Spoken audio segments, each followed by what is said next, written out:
അപ്പോൾ ഓണവിശേഷങ്ങൾ പങ്കുവയ്ക്കാൻ വേണ്ടിയിട്ട് ഇത്തവണത്തെ ഓണം വളരെയധികം കളറാക്കാൻ വേണ്ടിയിട്ട് നമ്മളോടൊപ്പം ചേരുന്നത് സുധീർ ഏട്ടനാണ്. സുധീർ കരമനയാണ്. അപ്പോൾ ഒരുപാട് സന്തോഷമുണ്ട് സുധീർ ഏട്ടാ. ആദ്യം തന്നെ നമ്മുടെ ഷോയിലേക്ക് ആശ്രയ FM 90 വേണ്ടി ഹൃദയം നിറഞ്ഞ ഓണാശംസകൾ അറിയിച്ചുകൊണ്ട് വെൽക്കം ചെയ്യുകയാണ്.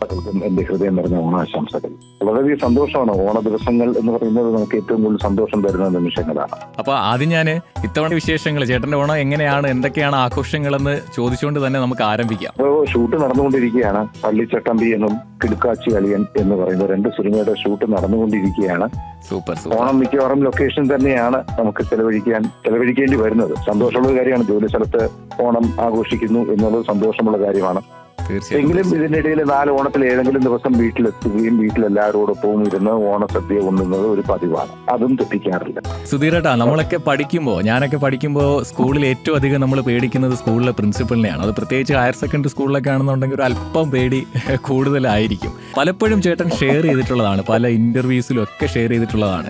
ആ ഒരു അധ്യാപകനായിട്ടുള്ള സ്കൂൾ പ്രിൻസിപ്പൽ ആയിരുന്ന സുധീരേട്ടൻ ഈ ഒരു കലാരംഗത്തേക്ക്, അഭിനയ രംഗത്തേക്ക് കടന്നു വന്ന ഒരു സ്റ്റോറി കേട്ടിട്ടുള്ളതാണെങ്കിലും നമ്മുടെ ലിസണേഴ്സിന് വേണ്ടി പെട്ടെന്ന് അതെന്തായിരുന്നു ആ ഒരു വഴിത്തിരിവ്? ജീവി നേരത്തെ പറഞ്ഞതുപോലെ തന്നെ ഏറ്റവും കൂടുതൽ നമുക്ക് മനസ്സിലാക്കേണ്ടത് അന്നത്തെ കാലത്തുണ്ടായിരുന്ന, അല്ലെങ്കിൽ നമ്മൾ പഠിച്ചിരുന്ന കാലത്തുണ്ടായിരുന്ന ഒരു അന്തരീക്ഷമല്ല ഇന്ന് സ്കൂളിൽ. ഇന്ന് പ്രിൻസിപ്പൽ എന്ന് പറയുന്നതും എല്ലാം കുട്ടികളോടൊപ്പം കഴുകി അങ്ങനെ സുന്ദരമായി സന്തോഷത്തോടെ നിൽക്കുന്ന ഒരു അന്തരീക്ഷമാണ് ഇന്ന് സ്കൂളുകളിൽ കാണാൻ കഴിയുന്നത്. ജനകീയ പോലീസ് സ്റ്റേഷൻ വന്നതുപോലെ സ്കൂളും എല്ലാം ജനകീയമാണ്. കുട്ടികൾക്കും അധ്യാപകർക്കും ഇടയിലുള്ള അന്തരം, അല്ലെങ്കിൽ അവരുടെ ഇടയിലുള്ള ഗ്യാപ്പ് വളരെയധികം കുറഞ്ഞിരിക്കുന്ന ഒരു കാലഘട്ടത്തിൽ കൂടിയാണ് നമ്മൾ സഞ്ചരിക്കുന്നത്. അത് വളരെ സന്തോഷമുള്ള ഒരു കാര്യമാണ്. പണ്ടത്തെ പോലെയല്ല, ഇന്ന് സ്കൂളുകളിൽ എല്ലാ സ്കൂളുകളിലും അത്തവുമായി ബന്ധപ്പെട്ട് അത്തപ്പൂ ഇടുന്നുണ്ട്. അതുപോലെ തന്നെ ഓണസദ്യ കൊടുക്കുന്നുണ്ട്. നമ്മളെ കാലത്തൊന്നും എനിക്ക് തോന്നുന്നില്ല അത്ര എല്ലാ സ്കൂളിലും ഓണസദ്യ ഉണ്ടായിരുന്നെന്ന് എനിക്ക് തോന്നുന്നില്ല. ജീവിത ആ സമയത്തുണ്ടായിരുന്നോ? വളരെ കുറവാണ്. അത് നമുക്കൊരു വലിയ സന്തോഷം തരുന്നൊരു സംഭവമാണ്. അത് ഇവിടെ സമയത്തും ഒക്കെ എന്റെ സമയത്തും കുറവായിരുന്നു. പക്ഷെ ഇപ്പോഴും കാണാൻ കഴിയുന്നത് എല്ലാ സ്കൂളുകളിലും ഓണസദ്യ കൊടുക്കുന്നു. വളരെയധികം സന്തോഷം അലതല്ലുന്നു. ചിങ്ങപ്പുലരി വരുന്നതോടെ തന്നെ സ്കൂളിലെല്ലാം നല്ല രീതിയിലുള്ള സന്തോഷകരമായ അന്തരീക്ഷം സർക്കാർ തന്നെ അത്തരത്തിലുള്ള ഒരു അന്തരീക്ഷവും ക്രിയേറ്റ് ചെയ്യുന്നു എന്നുള്ളതാണ് ഒരു യാഥാർത്ഥ്യം. തീർച്ചയായിട്ടും ചേട്ടൻ സന്തോഷമാണ്. അവിടെ നിന്നാണ്, ഈ സ്കൂളിൽ നിന്നുമാണ് ഞാൻ ഈ ഒരു കലാരംഗത്തേക്കുള്ള പ്രവേശനം എനിക്ക് ഉണ്ടാവുന്നത്. അതെ അതെ അതെ. കലാരംഗത്തിന്റെ സിനിമയിലേക്കുള്ളതാണ് ഞാൻ ഉദ്ദേശിക്കുന്നത്. കലാരംഗത്തേക്ക് അതിന് വളരെ മുമ്പേ, ഞാനും കൊച്ചിലെ കുട്ടിയായിരുന്നപ്പോൾ തുടങ്ങിയതാണ് കലാരംഗവുമായുള്ള പ്രവർത്തനം. തീർച്ചയായിട്ടും യൂണിവേഴ്സിറ്റി തലങ്ങളിലൊക്കെ ഗാനവും ഒക്കെ ആയിട്ടായിരുന്നു ഞാൻ ഇതിലേക്ക് വന്നത്. അത് കഴിഞ്ഞ് സിനിമാ രംഗത്തേക്ക് ഞാൻ വരുന്നത് പ്രിൻസിപ്പളായതിനു ശേഷമാണ്. ഞാൻ സിനിമാ രംഗത്തേക്ക് വരുന്നത് ശ്രീ ഭരത് ഗോവിന്ദനാണ് എന്നെ സിനിമയിലെ ക്യാമറയുടെ മുന്നിൽ ആദ്യം നിർത്തുന്നത്. അതിനുശേഷമാണ് തുടരെയായി ഏതാണ്ട് 250ഓളം സിനിമകളിൽ അഭിനയിച്ചുകൊണ്ടിരിക്കുന്നു. സന്തോഷത്തോടെ വളരെ ഹാപ്പിയാണ് ഇക്കാര്യത്തിൽ. ചെറിയൊരു മിസ്സിംഗ് ഉണ്ട്. കാരണം സ്കൂളിലെ ഓണാഘോഷത്തിൽ ചുക്കാൻ പിടിക്കുന്നത് പ്രിൻസിപ്പൾ ആയിരിക്കുമല്ലോ. അപ്പോൾ ആ സ്കൂളിലെ ഓണാഘോഷങ്ങൾ മിസ് ചെയ്യുന്നു. പക്ഷേ അതിനോടൊപ്പം തന്നെ സന്തോഷമുണ്ട്. കാരണം ലൊക്കേഷനുകളിലാണ് പലപ്പോഴും പല ദിവസങ്ങളിലും ഈ ഓണമായിട്ടുള്ള ആഘോഷങ്ങളൊക്കെ നടക്കുന്നത്. അപ്പോൾ ഈക്വൽ ആണല്ലേ ശരിക്കും? ചെറിയൊരു മിസ്സിംഗ് മാത്രമാണ് ഉള്ളത് സ്കൂളിനെ. അതെ അതെ, സ്കൂളിനെ ചെറിയൊരു മിസ്സിംഗ്. അതുമാത്രമല്ല, ഞാനിപ്പോ ഈ കഴിഞ്ഞ 2 വർഷത്തിനകം VRS കൊടുത്തു. പൂർണ്ണമായി സ്കൂളിൽ നിന്നും വിട്ടിട്ട് ഞാൻ സിനിമാ രംഗത്തേക്ക് പ്രവേശിച്ചു കഴിഞ്ഞു. സിനിമയിലേക്ക് പ്രവർത്തിക്കുന്നതിന്റെ ഭാഗമായി ഞാൻ VRS കൊടുത്തു കഴിഞ്ഞു. ഇനിയും കുട്ടികളോടൊപ്പം ഇപ്പോ ഞാൻ വർക്ക് ചെയ്തിരുന്ന ഒരു സ്കൂൾ മാത്രമല്ല എന്റെ മുന്നിൽ സംസ്ഥാനത്തെ എല്ലാ വിദ്യാലയങ്ങളും, എല്ലാ കുട്ടികളും എന്റെ കുട്ടികളായി മാറിക്കഴിഞ്ഞു. തീർച്ചയായിട്ടും നമ്മുടെയൊക്കെ മനസ്സിൽ അങ്ങനെ പതിഞ്ഞും കഴിഞ്ഞു. സ്കൂളിലെ ആ ഒരു കാര്യവും ചേട്ടൻ്റെ ഒരു വഴിത്തിരിവിനെയൊക്കെ പറ്റി പറയുമ്പോൾ അച്ഛനെ പറ്റി എപ്പോഴും പറയാറുണ്ട് സുധീരേട്ടൻ. അച്ഛൻ പറയുന്ന കുറേ കാര്യങ്ങളെ പറ്റിയൊക്കെ ഷെയർ ചെയ്തിട്ടുണ്ട്. അത് പലപ്പോഴും അന്ന് ആ ഒരു ഭാവി ഓർത്തിട്ട് തന്നെ ആയിരുന്നു അച്ഛൻ കുറേ കാര്യങ്ങൾ പറയുന്നത്. സിനിമയിൽ ആദ്യം കാലുറപ്പിക്കുക, എന്നിട്ട് മാത്രമേ ഇങ്ങനെ ഒരു ഡിസിഷൻ എടുക്കാവുന്നൊക്കെ അല്ലേ? അതിനെപ്പറ്റി എന്താ ഓർമ്മകൾ? അതെ അതെ അതെ അതെ അതെ അതെ വളരെ ക്ലിയർ ആയിട്ട് അച്ഛൻ പറഞ്ഞിരുന്നു. അച്ഛനെ ജോബ്, അത് പെർമനന്റ് ജോബ്, അത് സ്റ്റേബിൾ ഇൻകം, അത് കഴിഞ്ഞ് മാത്രമേ സിനിമാ രംഗത്തേക്കോ അല്ലെങ്കിൽ ഒരു ഇൻസെക്യൂർ ആണല്ലോ അങ്ങനെ പ്രവേശിക്കാവുള്ളൂ എന്നുള്ളത് വ്യക്തമായിട്ട് പറഞ്ഞിരുന്നു. അതനുസരിച്ച് തന്നെയാണ് ഞാൻ പ്രവർത്തിച്ചിട്ടുള്ളത്. ഇപ്പോൾ സിനിമാ രംഗത്തേക്ക് ഏതാണ്ട് എനിക്ക് VRS എടുക്കാനുള്ള എലിജിബിലിറ്റി കിട്ടുന്നത് വരെ ഞാൻ സ്കൂളിൽ തന്നെ പ്രവർത്തിച്ചു. പ്രഥമ അധ്യാപകനായും ഒക്കെ പ്രവർത്തിച്ചതിന് ശേഷം ഇപ്പോൾ VRS കൊടുത്തു. പൂർണ്ണമായും എനിക്ക് സിനിമാ രംഗത്ത് സജീവനിക്കാനുള്ള ഒരവസരം ഇപ്പോൾ ലഭിച്ചിട്ടുണ്ട്. സുധീരേട്ടൻ ചെയ്തിട്ടുള്ള കഥാപാത്രങ്ങളെ പറ്റി ഞാനൊന്ന് നോക്കിയതാണ്. എന്നാൽ നോക്കുമ്പോൾ അതിൽ നമ്മൾ ഈ സ്കെയിൽ പിടിച്ച് അഭിനയിക്കേണ്ട ചില കഥാപാത്രങ്ങളുണ്ട്. അതായത് ഒന്നങ്ങോട്ടോ ഒന്നിങ്ങോട്ടോ മാറിപ്പോയ കഥാപാത്രത്തിന്റെ മുഴുവനായിട്ടുള്ള ആ ഒരു കോമൺ സംഭവം മാറി വേറൊരു കഥാപാത്രമായിട്ട് മാറിപ്പോ. അപ്പോൾ സംവിധായകൻ ബേസിക് തരത്തിൽ കുറച്ച് ടാസ്ക് എടുത്തുകൊണ്ടാണ് പല കഥാപാത്രം. ആദ്യം ഓർമ്മ വരുന്നത് സപ്തമശ്രീ തസ്കര, അതിനകത്തൊരു കഥാപാത്രം. അപ്പോൾ ഇങ്ങനെ ഈ സ്കെയില് പിടിച്ചുള്ള കഥാപാത്രങ്ങൾ അഭിനയിക്കുന്നത് പൊതുവെ ആ ഒരു ടാസ്ക് ഇഷ്ടമാണോ സുധീരേട്ടന്? അതൊക്കെയാണല്ലോ നമുക്കൊരു ആർട്ടിസ്റ്റിന് ഏറ്റവും കൂടുതൽ ത്രില്ല് ചെയ്യുന്നതും, അല്ലെങ്കിൽ നമുക്കൊരു അതിന്റെ ഒരു എക്സസൈസും എന്ന് പറയുന്നത് അത്തരത്തിലുള്ള ഒരു അഭിനയ രംഗത്തേക്ക് നിൽക്കുമ്പോഴാണ്. പല സിനിമകളും ചിലപ്പോൾ മിക്കവാറും ഒരേ സമയം തന്നെ 3-4 സിനിമകൾ അഭിനയിക്കേണ്ടി വരുമ്പോഴും നമ്മൾ ചെയ്യുന്ന കഥാപാത്രത്തിലേക്ക് തിരിച്ചു വരുമ്പോൾ ആ സ്കെയിൽ എന്താണെന്നും അതേ മീറ്ററിൽ നമ്മൾ പിടിക്കാൻ കഴിയുക എന്നുള്ളതാണ്. ഉദാഹരണം പറഞ്ഞത് സപ്തമശ്രീ തസ്കര, ശ്രീ അനിൽ രാധാകൃഷ്ണ മേനോൻ, അനിലേട്ടന്റെ സിനിമയാണ്. അതിനകത്ത് വരുമ്പോ ആ ഇരിക്കുന്ന ലീഫ് വാസു ഒരു സ്കെയിൽ മാറിയാൽ ഒരു മദ്യപാനിയായിപ്പോ. അപ്പൊ അവിടെയൊക്കെ വളരെ കെയർഫുൾ ആയിട്ട് നിന്നില്ലെങ്കിൽ അത് ഡയറക്ടർ ഉദ്ദേശിക്കുന്നതോ രചയിതാവ് ഉദ്ദേശിക്കുന്നതോ ആയ ഇതിൽ നിന്നും പൂർണ്ണമായും വ്യതിചലിക്കാനുള്ള സാധ്യതയുണ്ട്. അതൊക്കെ വളരെ കെയർഫുൾ ആയിട്ട് ഡീൽ ചെയ്യേണ്ട ക്യാരക്ടേഴ്സാണ്. തീർച്ചയായിട്ടും സിനിമ സംവിധായകന്റെ കലയാണെന്ന് പറയുമ്പോൾ അതിനോടൊപ്പം തന്നെ സംവിധായകന്റെ കോൺസെപ്റ്റിലുള്ളതിനെ കുറച്ചുകൂടെ ഡെവലപ്പ് ചെയ്യാനുള്ള വലിയൊരു ഉത്തരവാദിത്വം ഒരു ആക്ടറിനെ സംബന്ധിച്ചുണ്ടല്ലോ. അതും കൂടെ സമ്പൂർണ്ണമാകുമ്പോഴാണ് സിനിമ കളറാവുന്നത്. സംവിധാനം മനസ്സിലുണ്ടായിരുന്നു ആദ്യം, ഇതാണ് ഒരു സംവിധായകനായി മാറുക എന്നുള്ളൊരു ചിന്തയോടുകൂടി തന്നെയാണ് കടന്നു വന്നതെന്ന് വേണമെങ്കിൽ പറയാം അല്ലേ? ഞാൻ ഈ കലാരംഗത്തേക്ക് സജീവമാവുന്ന നാടകങ്ങളിലൂടെയായിരുന്നു സിനിമയിലേക്ക് വരുന്നത്. നാടകങ്ങൾ എന്നുള്ള നാടക സംവിധാനമായിരുന്നു എനിക്ക് ഏറ്റവും അഭിനയവും സംവിധാനവും. അത്തരത്തിൽ സിനിമയുമായി ബന്ധപ്പെട്ട് ഭാവിയിൽ വരാൻ സാധ്യതയുണ്ട് എന്ന് എനിക്ക് തോന്നുന്നു. അപ്പൊ നമ്മൾ പ്രതീക്ഷിക്കാം. പക്ഷെ ഇപ്പോ അഭിനയമായി നല്ല തിരക്കുണ്ട്, സജീവമായിട്ട് നിൽക്കുന്നു. ഇപ്പൊ ഇതിന്റെ ഇടയിൽ ഒരു ഗ്യാപ്പ് എടുത്തിട്ട് സംവിധാന രംഗത്തേക്ക് മാറുക എന്നുള്ളത് ഇപ്പോൾ ഇമ്മീഡിയറ്റ് ആയിട്ടില്ല. എന്നിരുന്നാലും ഞങ്ങൾ പ്രതീക്ഷിക്കുന്നുണ്ട് കേട്ടോ. ഞങ്ങൾ അതിനു വേണ്ടിയിട്ടൊരു വെയിറ്റിംഗ് ആണ്. ഇപ്പൊ ഞാൻ ചെറിയൊരു ക്യൂരിയോസിറ്റിയോട് കൂടി ചോദിക്കുകയാണ്, അങ്ങനെ സംവിധാനത്തിലേക്ക് വരികയാണെന്നുണ്ടെങ്കിൽ ആ ഒരു ചിത്രം അത് എങ്ങനെയുള്ളൊരു ചിത്രമായിരിക്കും? ഒരു കോമഡി പടമായിരിക്കുമോ, അതോ ഒരു ത്രില്ലർ ആയിരിക്കുമോ, അതോ എന്താണ്, ഫിക്ഷൻ ആയിരിക്കുമോ? ഇല്ല, അതിനെ കുറിച്ച് ഇപ്പൊ പറയാൻ പറ്റില്ലല്ലോ. നമ്മൾ ഒരു ജോണറിനെ മനസ്സിൽ കണ്ടുകൊണ്ടല്ല ഇപ്പോഴേ നിൽക്കുന്നത്.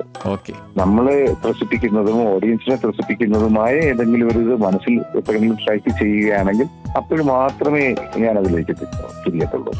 ഉണ്ടാകും, ഭാവിയിലുണ്ടാവും എന്ന് തന്നെയാണ് എന്റെ പ്രതീക്ഷ. ഉണ്ടാകട്ടെ. ഞങ്ങൾ ആശ്രയ FM 90 ടീമും ഒന്നായിട്ട് വെയിറ്റ് ചെയ്യാണ്, ആഗ്രഹിക്കുകയാണ് അത്തരത്തിലുള്ള ഒരു സിനിമ കൂടി വരട്ടെ എന്നുള്ളത്. കുറേ കഥാപാത്രങ്ങൾ ഇതിനോടകം തന്നെ ചെയ്തു കഴിഞ്ഞു. അപ്പോൾ ആ കഥാപാത്രങ്ങളിൽ ചെയ്തതിനു ശേഷം നമ്മൾ തന്നെ അതിനെ ഒന്ന് പുനഃപരിശോധിക്കാറുണ്ട് പലപ്പോഴും ആസ് ആൻ ആക്ടർ എന്ന് പറയുമ്പോൾ. അതിലേതെങ്കിലും കഥാപാത്രത്തിനെ കുറച്ചുകൂടി എനിക്ക് ഇംപ്രൂവ് ചെയ്യാമായിരുന്നു, അല്ലെങ്കിൽ അങ്ങനെ ഒരു ചിന്ത എപ്പോഴെങ്കിലും ഏതെങ്കിലും കഥാപാത്രം തോന്നിയിട്ടുണ്ടോ? അങ്ങനെ എനിക്ക് ഞാൻ അഭിനയിച്ചിട്ടുള്ള ഒരുവിധപ്പെട്ട എല്ലാ ക്യാരക്ടേഴ്സും തോന്നിയിട്ടുണ്ട്. കുറച്ചുകൂടെ എന്ന് തോന്നാറുണ്ട്. എത്ര ചെയ്താലും അത് ഒരിക്കലും മതിയാവില്ല എന്നൊരു തോന്നൽ മനസ്സിൽ തോന്നാറുണ്ട് എപ്പോഴും. സ്ക്രീനിൽ കാണുമ്പോൾ കുറച്ചുകൂടെ മറ്റേ അതങ്ങനെ ചെയ്യാമായിരുന്നില്ലേ, കുറച്ചുകൂടെ ഇതാക്കാമായിരുന്നില്ലേ എന്ന് നമുക്ക് തോന്നും. എന്റെ എല്ലാ സിനിമകളും എന്റെ ആദ്യത്തെ സിനിമയായി തന്നെയാണ് ഞാൻ കാണുക.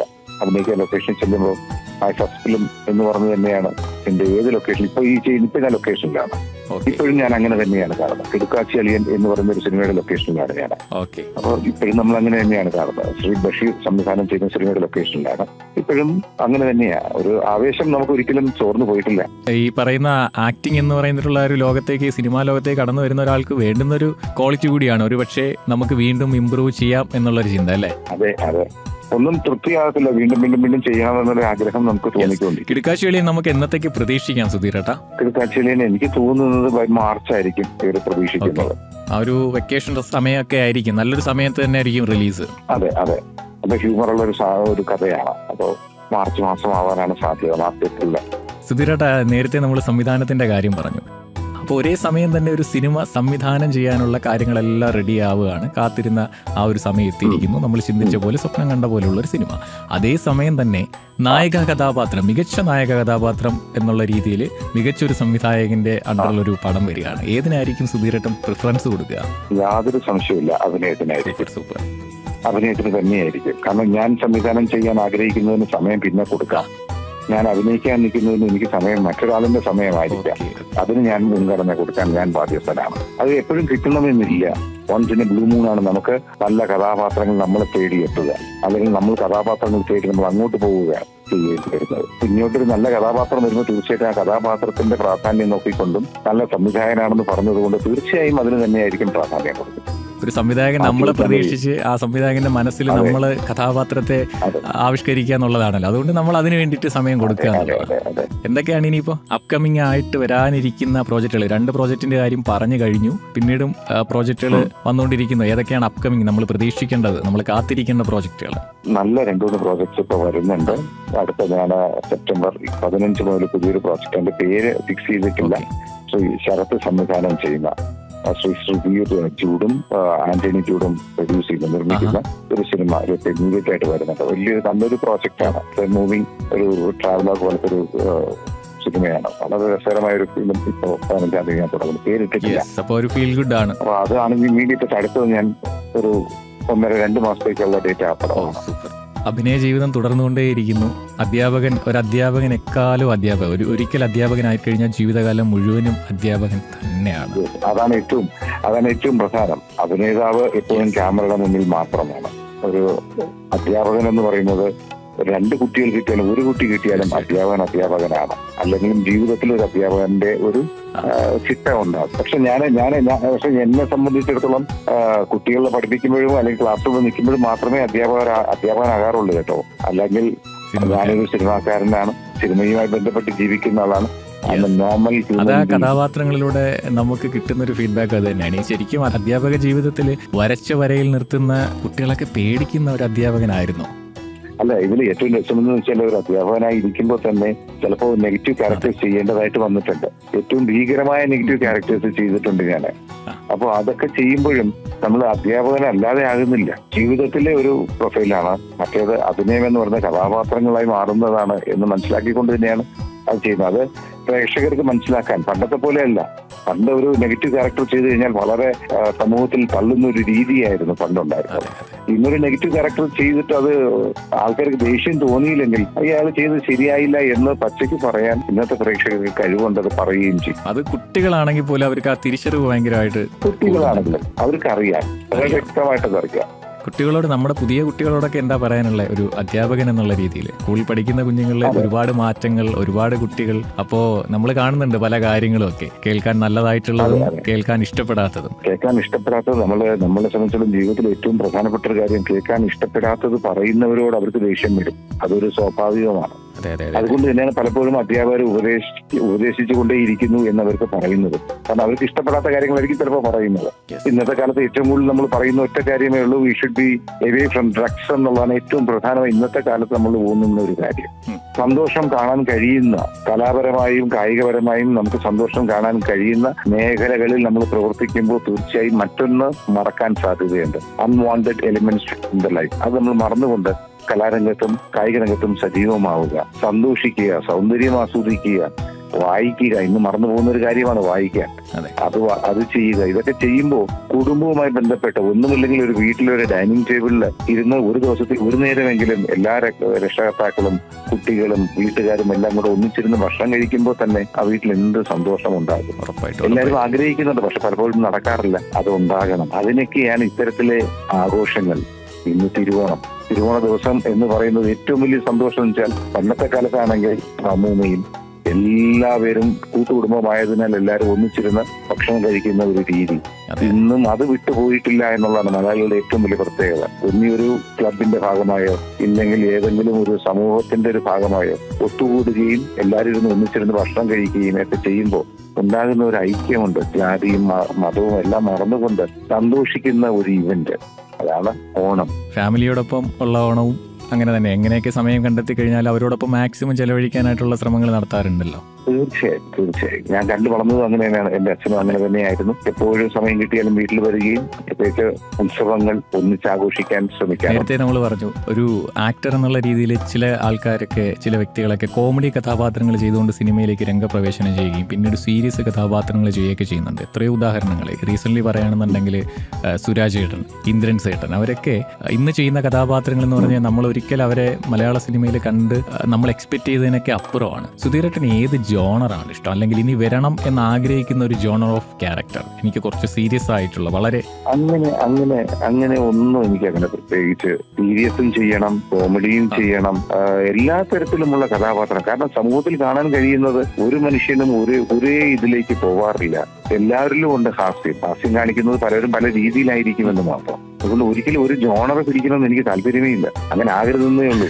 സ്ക്രീനിൽ എന്നെ കാണുമ്പോൾ ആദ്യം കാണുന്ന ഷോട്ടിൽ ഇന്നാരെ വില്ലനാണ്, ഇന്നാരെ ഇത് ചെയ്യും എന്ന് ഒരിക്കലും ഒരു പ്രവചനത്തിലേക്ക് പ്രേക്ഷകനെത്താൻ പാടില്ല എന്നൊരു നിർബന്ധമാണ്. എല്ലാ ക്യാരക്ടറും എല്ലാ ജോണറുകളും സ്വീകരിക്കുക. എന്നാൽ മാത്രമേ വൈരുദ്ധ്യമായ ക്യാരക്ടേഴ്സ് നമുക്ക് ചെയ്യാൻ കിട്ടുമ്പോൾ മാത്രമേ നമുക്ക് എന്തെങ്കിലും പ്രത്യേകമായി ചെയ്യാൻ കഴിയുകയുള്ളൂ. ശരിക്കും ഞാൻ സുധീരേട്ടനെ പേഴ്സണലി ഭയങ്കര ഇഷ്ടമുള്ളൊരു വ്യക്തിയാണ്. അപ്പോൾ നമുക്കിഷ്ടമുള്ള വ്യക്തികളെ പറ്റി കൂടുതൽ അറിയാൻ വേണ്ടിയിട്ട് നമ്മൾ ഉറപ്പായിട്ടും അന്വേഷിക്കും. അത് ഗൂഗിളിൽ അന്വേഷിക്കാറുണ്ട്, ചിലപ്പോൾ യൂട്യൂബിൽ അവരുടെ വീഡിയോസ്, അവരുടെ റീൽസ് ഒക്കെ നമ്മളിങ്ങനെ ഫോളോ അപ്പ് ചെയ്യാറുണ്ട്. അതിനിടയ്ക്ക് ഞാൻ കണ്ടൊരു കാര്യമുണ്ട്, കുറേ വർഷം മുമ്പ് നടന്നൊരു സംഭവമാണ്. പണ്ട് തിരുവനന്തപുരത്ത് നോക്കുകൂലിയായിട്ട് ബന്ധപ്പെട്ട് ഒരു സംഭവം നടന്നിട്ടുണ്ട്.